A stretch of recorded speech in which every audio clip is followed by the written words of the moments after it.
Hi friends, దోసకాయ పప్పు ఎలా తయారు చేసుకోవాలో చూసేయండి ఫ్రెండ్స్. ముందుగా స్టవ్ ఆన్ చేసుకొని కడాయి పెట్టుకోవాలి. 2 స్పూన్స్ ఆయిల్ వేసుకోవాలి.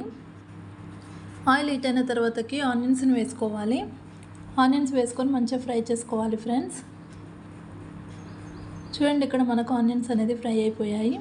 ఇప్పుడు కొద్దిగా అల్లం వెల్లుల్లి పేస్ట్ వేసుకొని ఫ్రై చేసుకోవాలి. ఇప్పుడు కొంచెం పసుపును వేసుకొని ఫ్రై చేసుకోవాలి.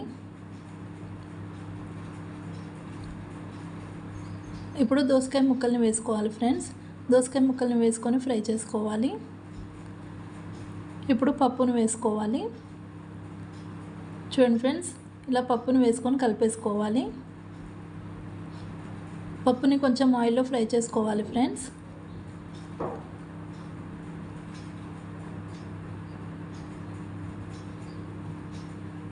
ఇప్పుడు స్పైసీనెస్కి తగ్గట్టుగా కారం వేసుకోవాలి. రుచికి సరిపడా సాల్ట్ వేసుకోవాలి. కొంచెం ధనియా పౌడర్ వేసుకోవాలి. కొద్దిగా గరం మసాలా వేసుకోవాలి.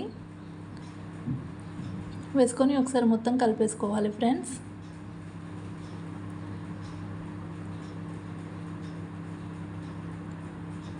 చూడండి ఫ్రెండ్స్, ఇలా కలుపుకోవాలి. ఇప్పుడు కొన్ని వాటర్ వేసుకోవాలి.